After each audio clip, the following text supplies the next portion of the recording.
20,000 Leagues Under the Sea by Jules Verne. Chapter 1. The Narwhale. In the year 1866, everybody in Europe and America was excited by a mysterious object that sailors and ships often saw at sea. This object was long and round, and often glowed with light under the water. It was much longer than any whale that had been seen before, and it could move very fast. All over the world, everybody talked about it and asked what it could be. Scientists from every country wrote articles, gave lectures, and talked about the animal. What was it, they asked, and did this monster really exist? In 1867, the problem changed from a scientific problem to a serious danger. On April the 13th, the steamboat Scotia was in the northeast Atlantic. At 4:17 p.m., the boat was hit by a sharp object, and water quickly went into the boat. The captain told the passengers to stay calm and told them that there wasn't any danger. He then continued to sail the ship to Liverpool. When the engineers looked at the boat, they couldn't believe their eyes. 2 meters below the watermark, there was a large hole in the shape of a triangle.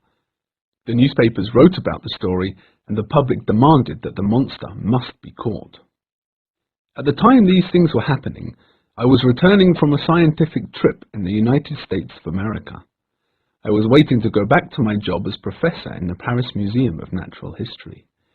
As I waited in New York before my trip back to France, I was asked by the New York Herald newspaper to explain the problem. Here is what I wrote on April the 30th, 1867. The ocean is totally unknown to us. What happens there? What animals can live 15 or 20 kilometers under the sea? We do not yet know all the living things that live at the bottom of the sea. The common narwhale or sea unicorn is often 30 meters long. If the size and strength is increased by 10, then this could be the animal we are looking for. The narwhale has an ivory tusk, just like an elephant, which is as hard as iron. If this weapon were 10 times stronger, then it could make a large hole in the ship. Therefore, until I get more information, I have to think that the monster is a huge narwhale. Professor Aronnax, Paris Museum. The US Navy read my newspaper article and made plans for an expedition to catch the narwhale. A very fast black boat called the Abraham Lincoln was prepared and loaded with guns and weapons. 3 hours before the Abraham Lincoln left, I received the following letter. To Mr. Aronnax, Professor of the Paris Museum, 2nd of July. Sir, if you would like to join the expedition of the Abraham Lincoln, the United States government will be happy to have you aboard. Captain Farragut has a cabin waiting for you. J.B. Hobson, U.S. Navy. Conseil! I shouted in an impatient voice. Conseil! Conseil was a loyal man from Holland, who came with me on all my journeys. Did you call me? He said. Yes, my boy. We must be ready to leave in 2 hours.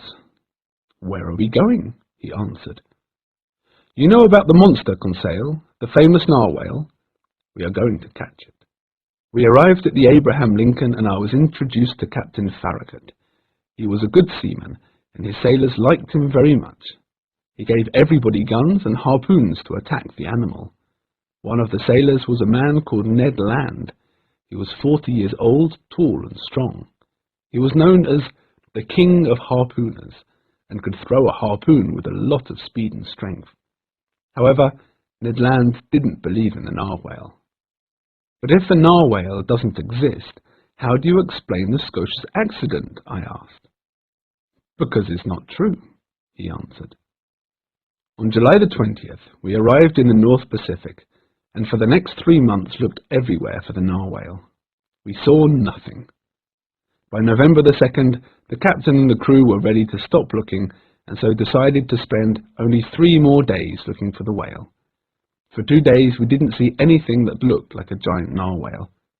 But at 8 o'clock on November the 5th, Ned Land shouted, "Look out! The thing we are looking for is on our starboard side." We all looked out at the sea. The animal was under the water and was lit by a very strong light. Seeing the size of the whale, the captain ordered the boat to be turned around, and we desperately tried to escape. But it followed us, and then, after a few moments of panic on board, it disappeared. No one slept that night thinking about the whale. At 8 a.m. the monster came back, and I could see that it really was 40 meters long. This time, however, we were prepared for the shock of seeing such a beast. "Is your engine ready?" asked Captain Farragut. "Yes, Captain," answered the engineer. "Well, let's go." Our ship chased the animal all day, but at no time did we manage to catch it. "So," said Captain Farragut, "the animal goes faster than my ship. Well, we'll see if he goes faster than a bullet." With this, he picked up his gun and fired. The bullet hit the narwhale, but didn't go in and simply fell into the sea. The animal disappeared again, but later that night we saw the electric light only 5 kilometers away. It looked like it was asleep. We sailed up to it quietly and stopped about 100 meters away. Just then, Ned Land threw his harpoon. It hit the hard body of the narwhale and fell into the sea. Suddenly, the electric light went out. The animal dived under the water, leaving a huge wave behind it. As the wave came nearer, everyone looked for something to hold on to. I was too late and was thrown dramatically into the sea. When I came to the surface, I looked around.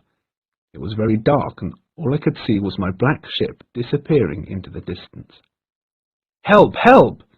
I shouted desperately, but the ship was too far away and nobody could hear me. Before I had time to consider my situation, somebody grabbed me. "Conseil," I cried, "did the wave throw you into the sea too?" "No," said Conseil, "I jumped into the sea to save you." At that moment, we touched something hard. It was huge, and we managed to climb onto it. "Ned!"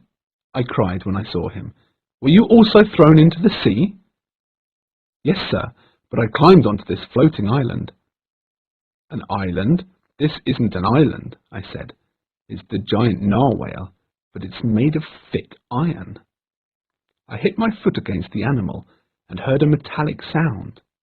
The narwhale wasn't an animal, it was a machine. Suddenly, a metal door opened. 8 men appeared and pulled us down into the strange metal machine. Chapter 2. Captain Nemo and the Nautilus.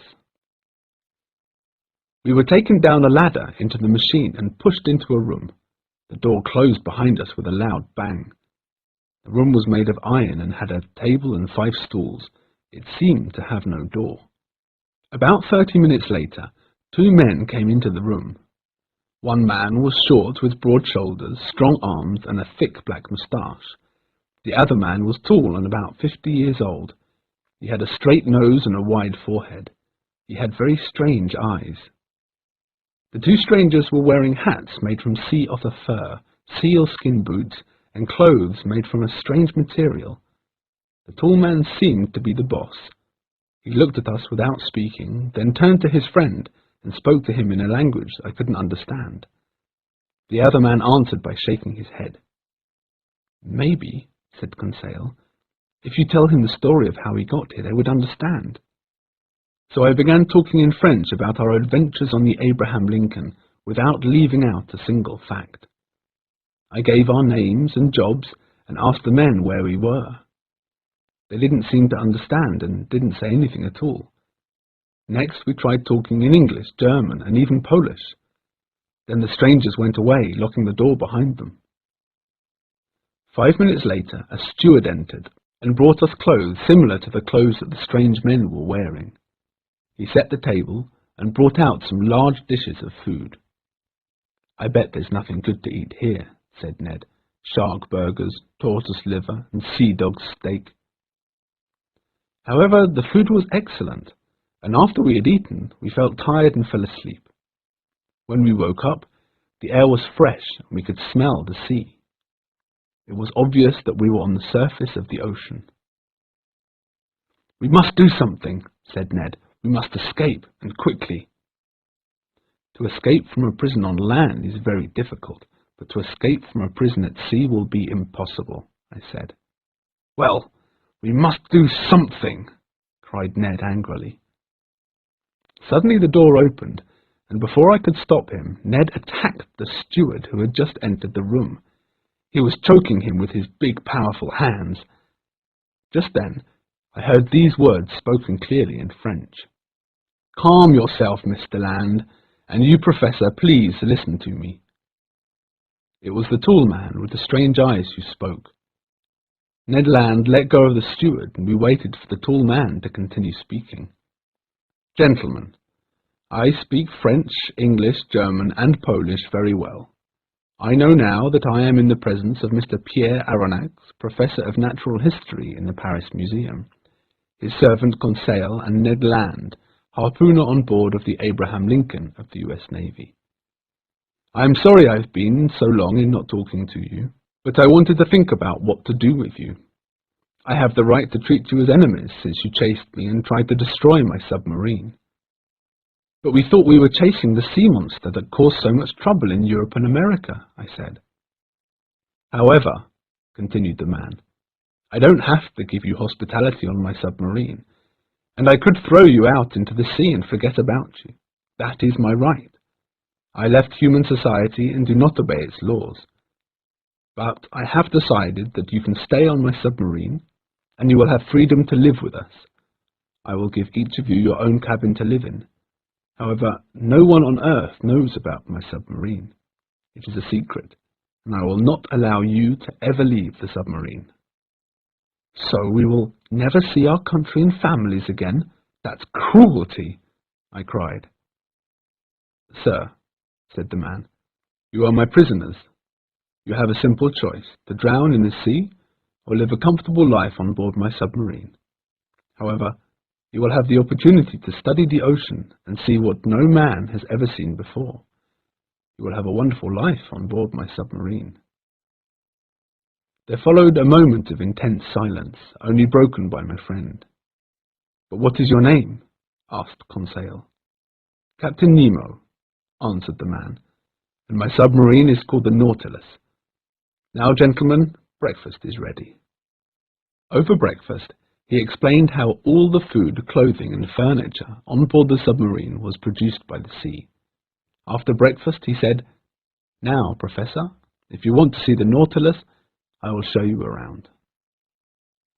I stood up and followed him into another large room. It was a library.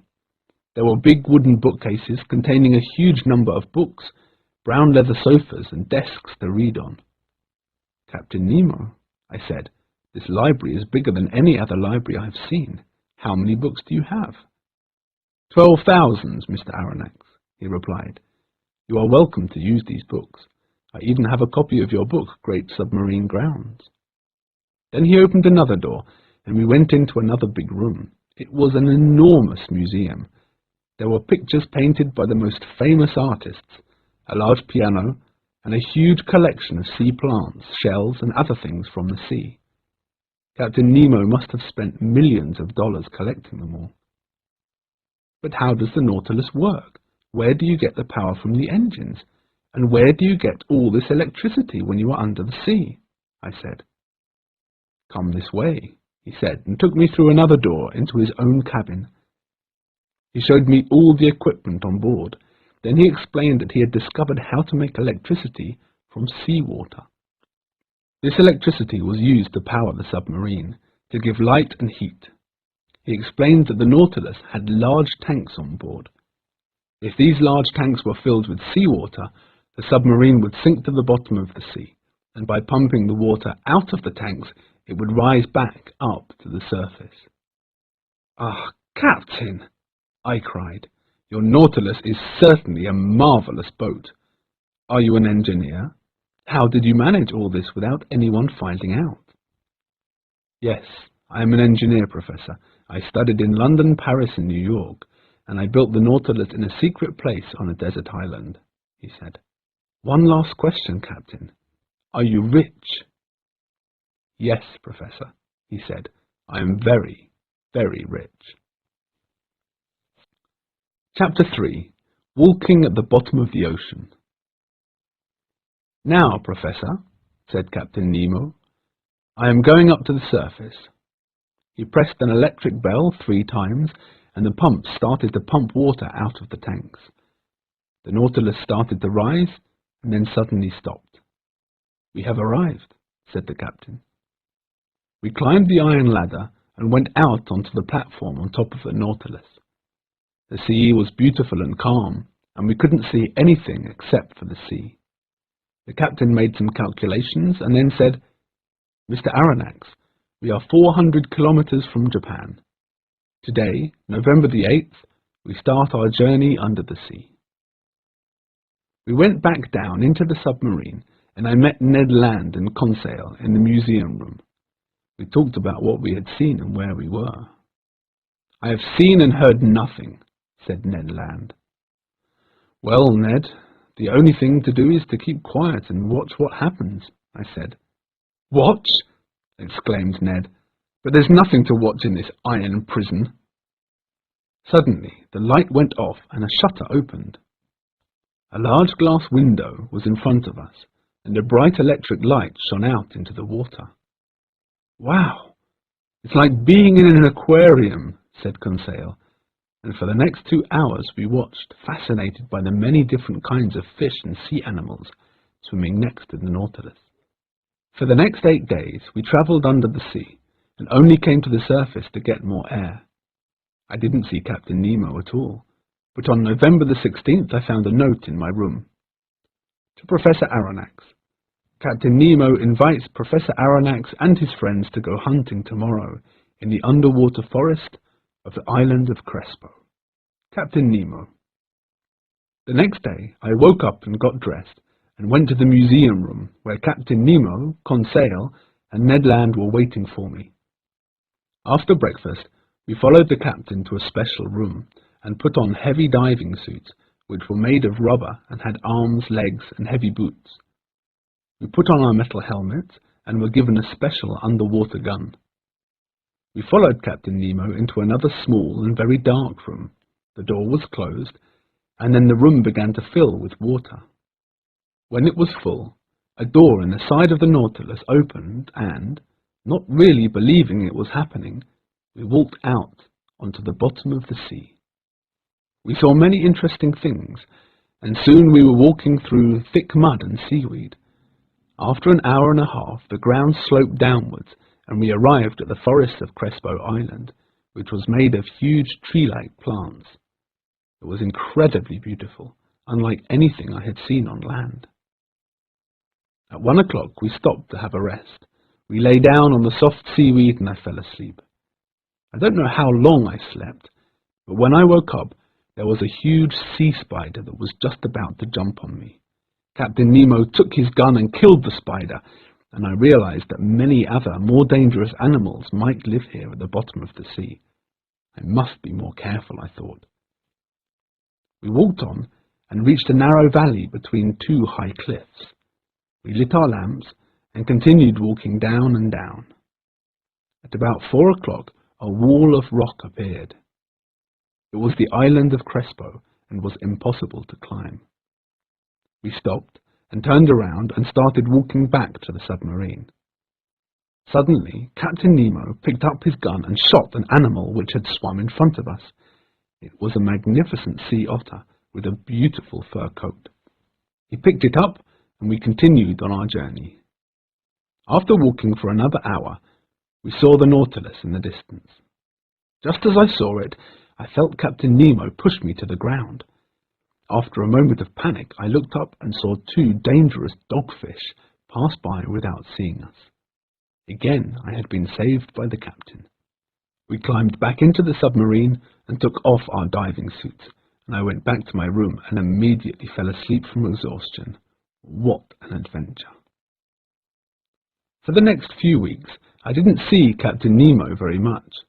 I spent most of my time reading and working in the library, and we continued on our journey. We passed the Sandwich Islands, Tahiti, the New Hebrides, and by January the 4th we were near Papua New Guinea.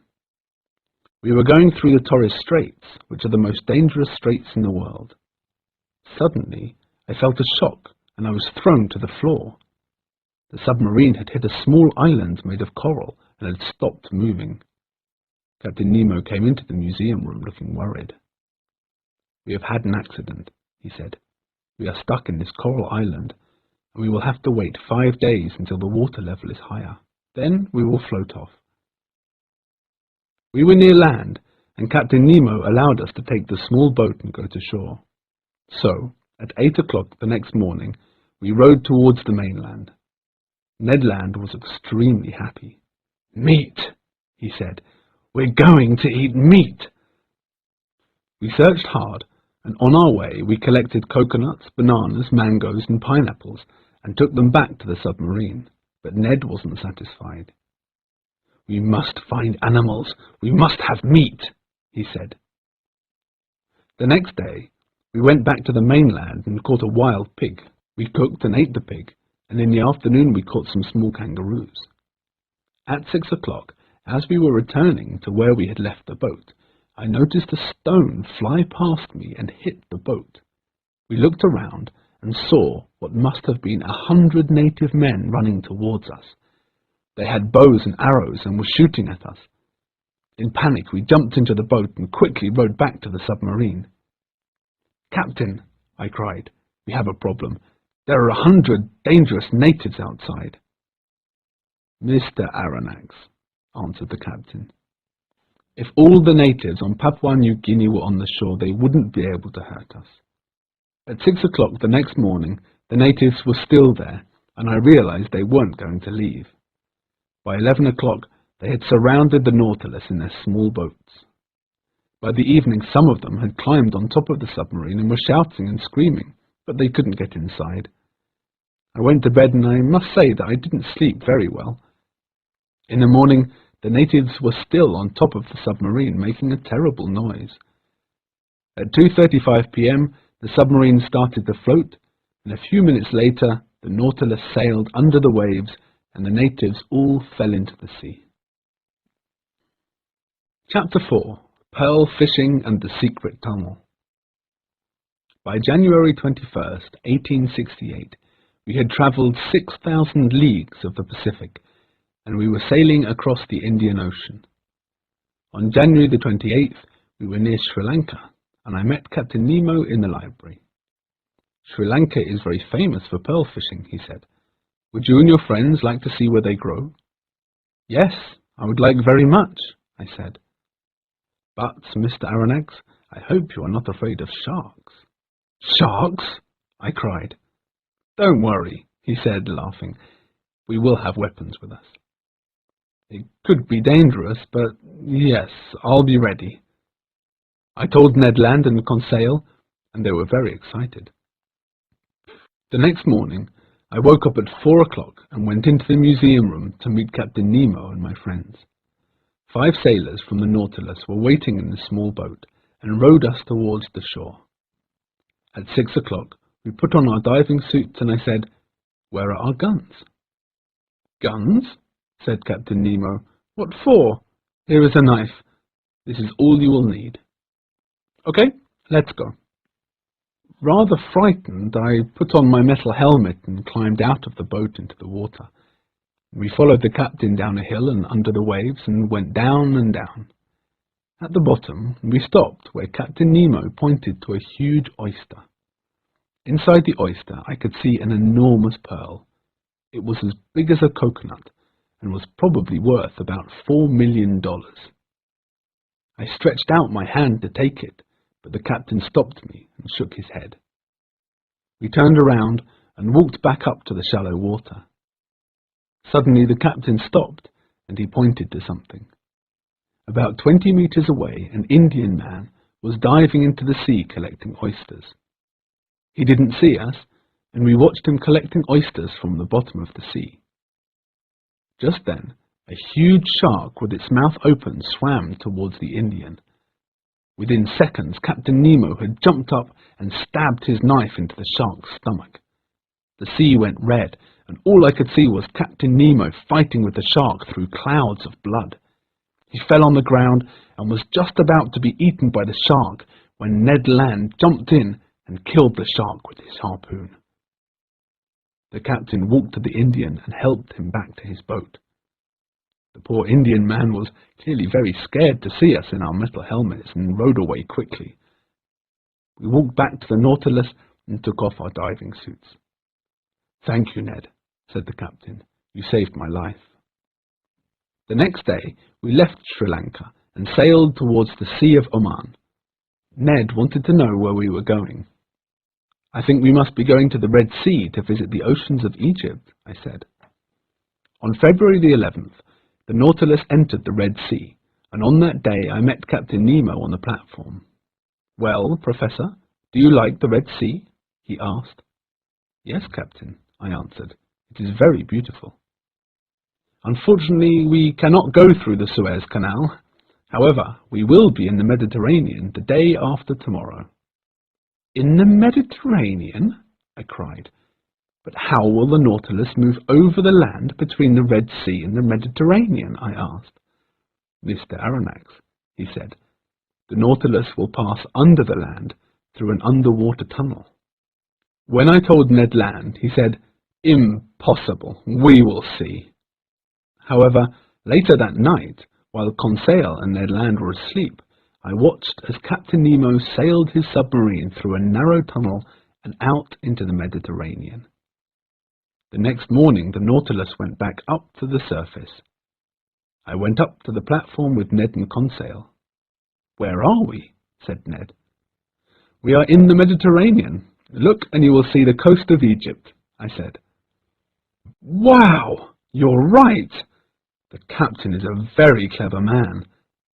But now we are near Europe, we must escape," he said. I didn't want to stop my friends from leaving, but I personally didn't want to leave Captain Nemo. "If Captain Nemo offered you freedom today, would you accept it?" asked Ned.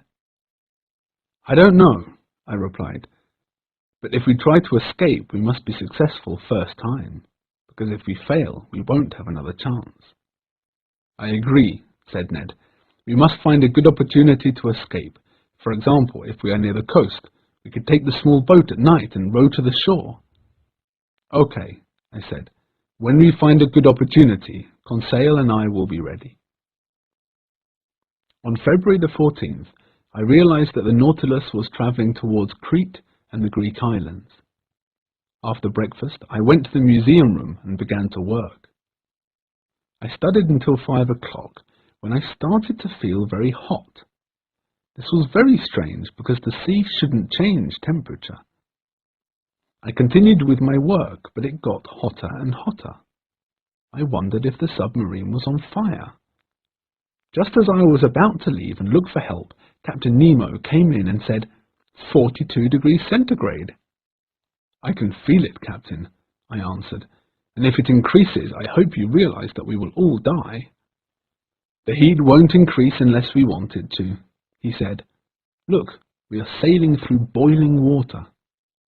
The metal shutter opened, and I saw thick sulphurous smoke that smelt like bad eggs rising from the water. "Where are we?" I asked. "Near the island of Santorini. There is an underwater volcano here which makes the water very hot."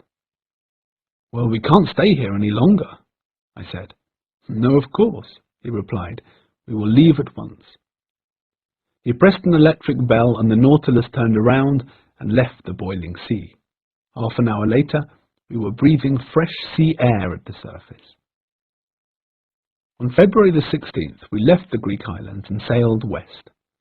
During the night, we entered the western Mediterranean, and instead of fish and sea plants, all we could see were shipwrecked boats at the bottom of the sea. We saw anchors, cannons, bullets, and pieces of broken ships. They were all covered in rust and seaweed.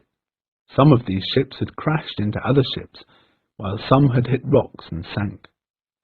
As we came closer to the Straits of Gibraltar, I noticed more and more shipwrecks. How many sailors had died here, I wondered. Had anyone survived to tell the story? In the meantime, the Nautilus was travelling on at full speed amongst the shipwrecks, and on February the 18th, at about 3 o'clock, we passed through the Straits of Gibraltar. A few minutes later, we were at the surface and sailing on the waves of the Atlantic Ocean. Chapter 5. The Atlantic.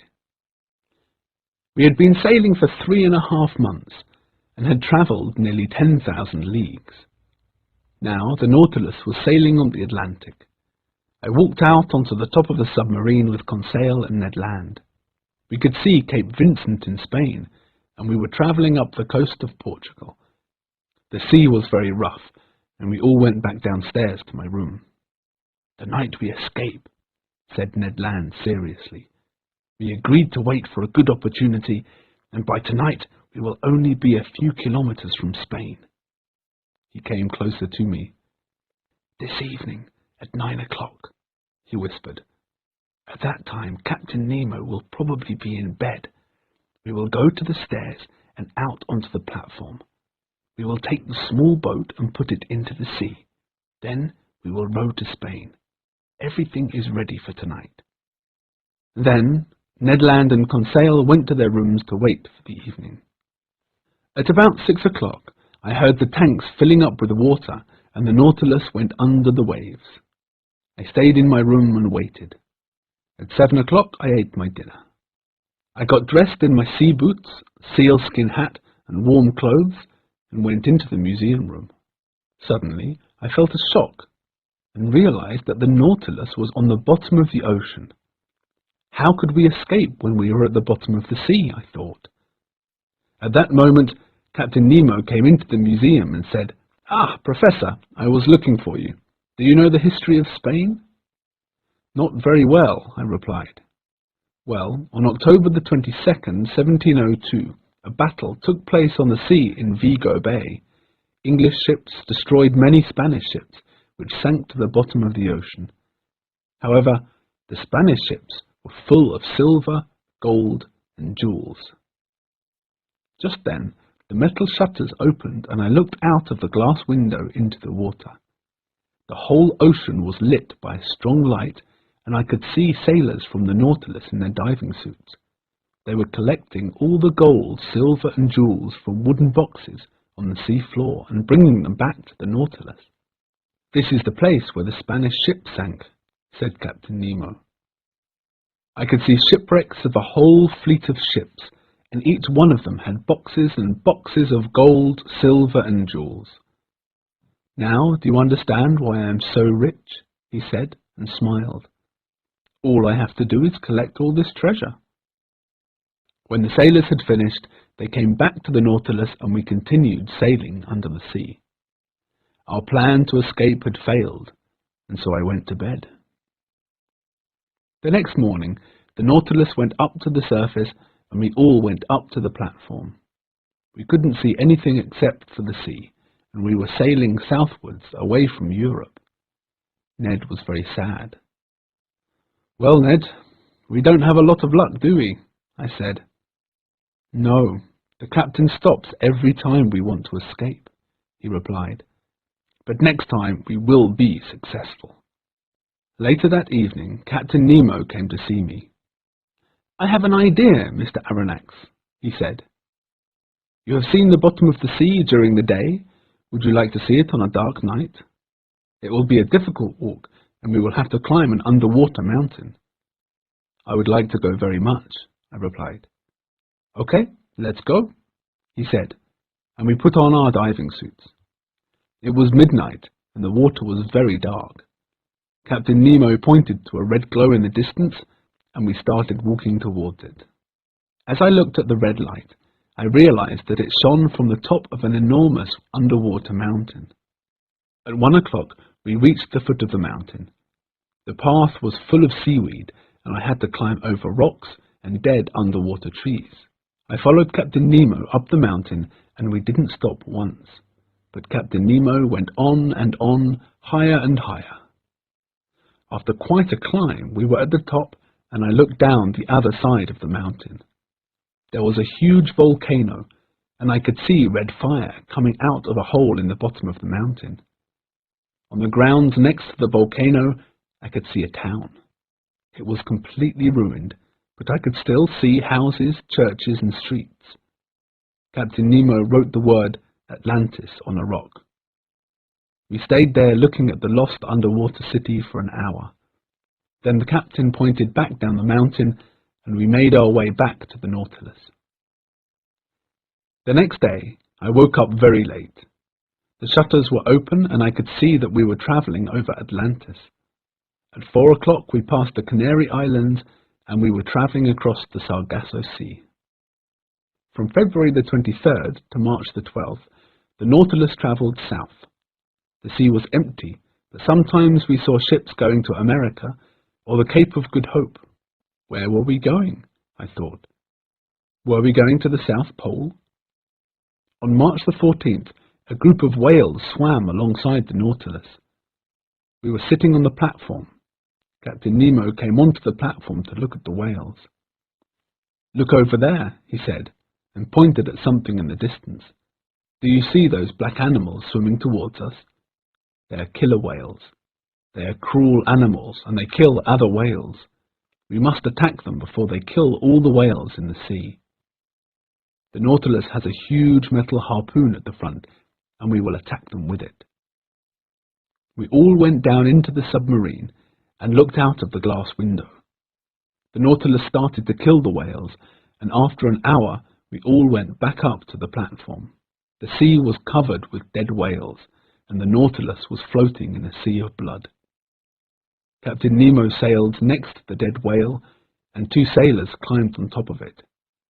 They took all the milk from its udders and pumped it into large glass bottles. The captain gave me a glass of fresh whale milk. It was still warm, and the smell made me feel sick. "It's delicious," he said. "It's different from cow's milk, and is very important for making butter and cheese." I risked the taste, and actually it was delicious. Then the Nautilus left the Sea of Blood and travelled on towards the South Pole. Chapter 6. The South Pole. On March the 14th, I saw ice floating in the sea. The further south we went, the more ice we saw, and it became thicker and thicker. 2 days later, the sea had frozen into an ice field, but the Nautilus was strong and broke the ice as it sailed through. However, the next day, the Nautilus got completely stuck. "It's the Ice Bank," said Ned Land, and we could see ice mountains in the distance. "No one can pass the Ice Bank," he said. "All there is behind the ice is ice, ice, ice." I went up to the platform to have a look. The captain was there and said, "Well, Professor, what do you think of it?" "I think we are stuck, Captain." "Where are we going?" "To the South Pole," he answered. "But we can't get through the Ice Bank," I cried. "That's true, but we can go under it. Once we get under the Ice Bank, we will get to the sea at the South Pole." Preparations were made to go under the Ice Bank, and at 4 o'clock the captain told me that everything was ready. The Nautilus went under the sea. It went down and down, and through the glass window we saw the Ice Bank disappear. I couldn't believe that we could get so low, but it was true. We were travelling under the Ice Bank. The next day, I went back to the museum room and watched as we slowly started to go back to the surface. The Ice Bank became thinner and thinner, and suddenly we broke through the thin ice and out into the open sea. I went up to the platform on top of the submarine. I saw many different kinds of birds, and the sea was full of fish. It felt like spring. "Are we at the South Pole, Captain?" I asked excitedly. "I don't know," he replied. "I must do some calculations." We got into the small boat and rowed to the shore, got out, and walked to the top of a mountain. At the top, the captain measured the position of the sun in the sky. He did some calculations and smiled. "I, Captain Nemo, on March the 19th, 1868, have reached the South Pole," he said proudly. Then he stuck a large black flag with the letter N written on it into the ground. We were the first people to get to the South Pole. The next morning, we left the South Pole and travelled under the Ice Bank again. We had travelled 14,000 leagues, and I had seen many interesting things. I went to sleep that night dreaming of all the places we had been to. Suddenly, I woke up with a shock. The Nautilus was lying on its side. I went to the museum room and met Conseil, Ned Land, and Captain Nemo. "We have had an accident," he said seriously. "An enormous block of ice turned over, and we are stuck on the ice. It is pushing us upwards. If the block of ice doesn't stop, we might be crushed against the ice bank." For the next 5 minutes, the whole ship was in a state of deep horror. Was the block going to stop? We looked out of the window and could see the ice bank above us. We were sure that this was the end. But suddenly, we all fell forward as the enormous block of ice stopped. I looked out of the window and saw the ice bank right above us. "Wow, that was close," I said. "Another 30 meters and we would have been crushed against the ice bank." Ice was on both sides of the submarine, and all that we could see was a huge wall of ice. Above us was the ice bank. Below us was the enormous block of ice. We were in a tunnel of ice. The only way to get out was to go forwards or backwards until we found a way out. The captain started the engines, and the Nautilus moved forwards through the ice tunnel. A minute later, it hit ice. The tunnel was blocked. So the captain started to go backwards through the tunnel. It moved through the tunnel for about 25 minutes and then hit the ice again. Ned Land and Conseil looked worried. "What's happening?" shouted Ned Land. "Where is the captain? We must find out what's going on."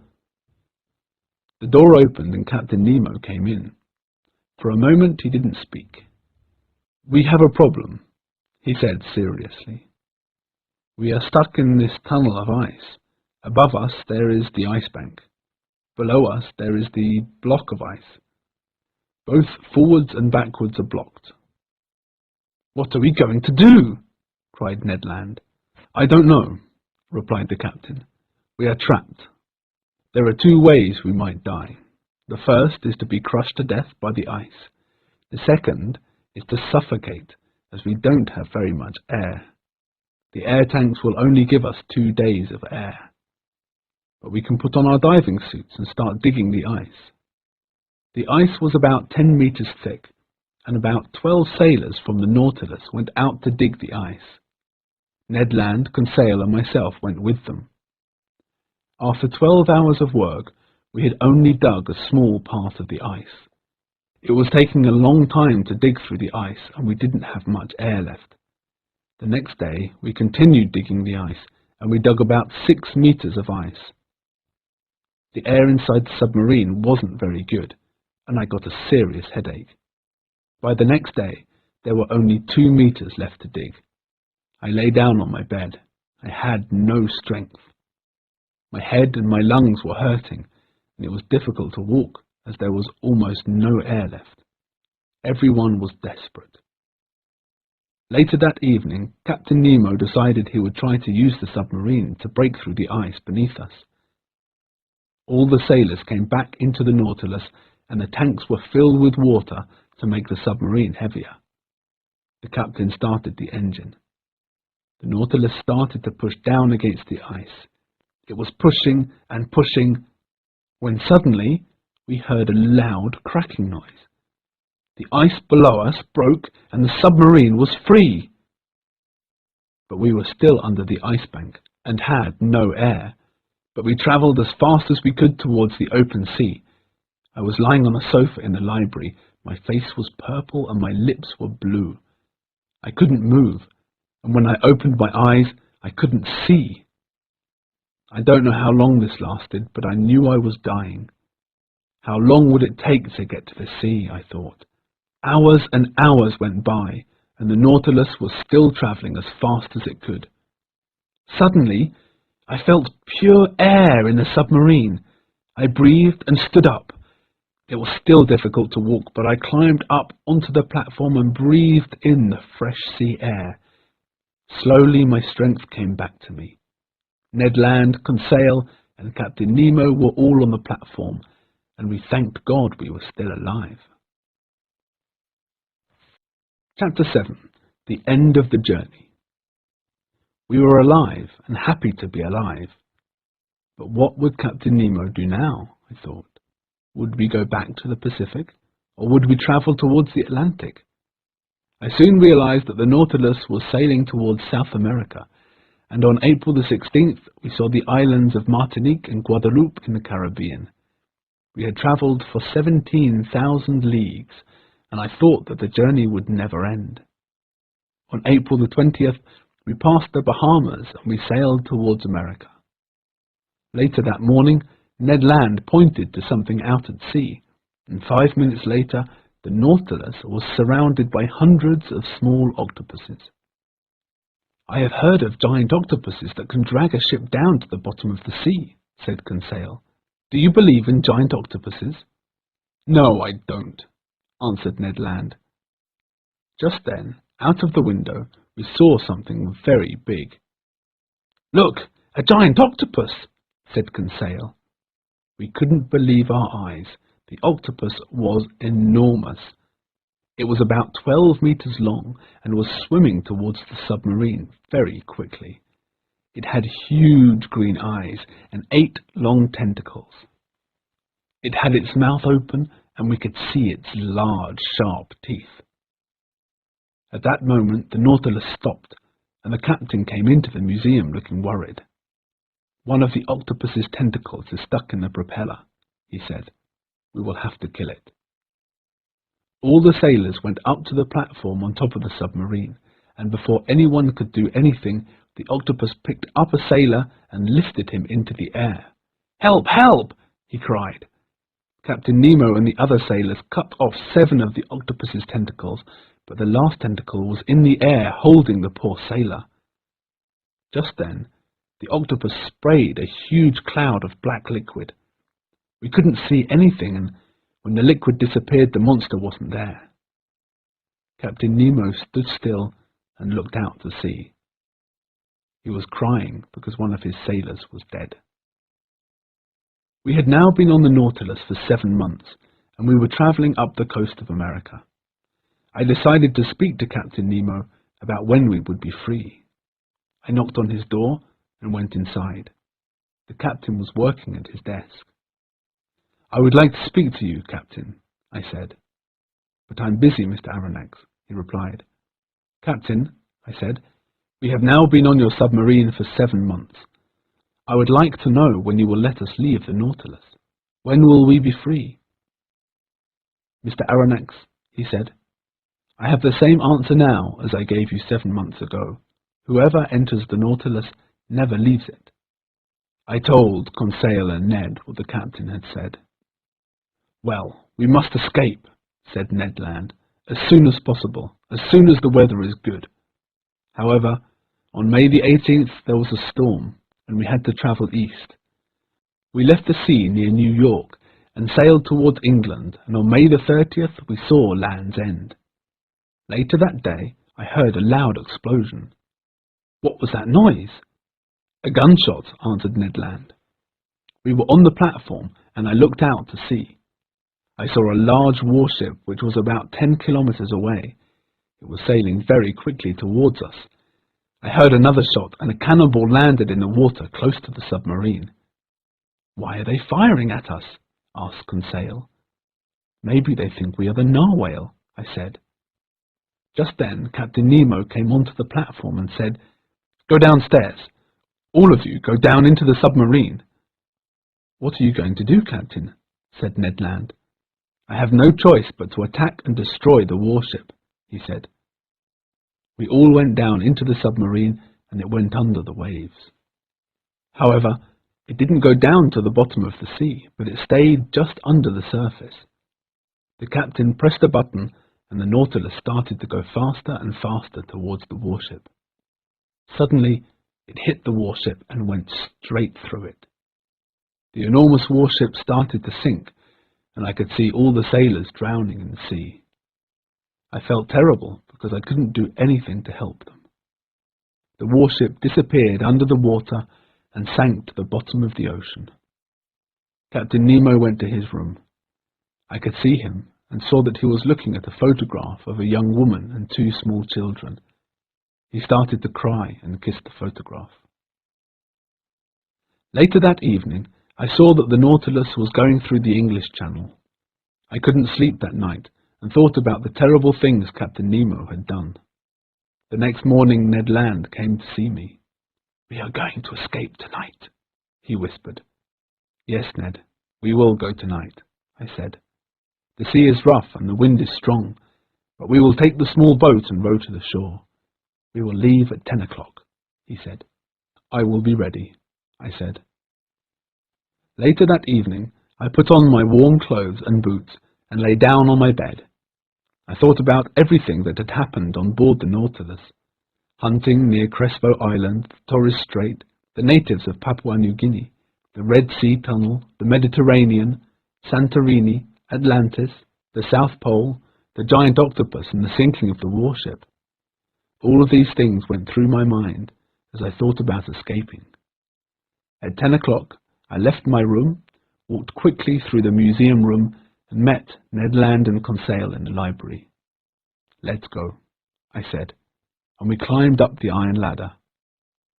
Suddenly, the Nautilus started to spin around and around. I realized that we were caught in a whirlpool. We climbed onto the platform and tried to get into the small boat.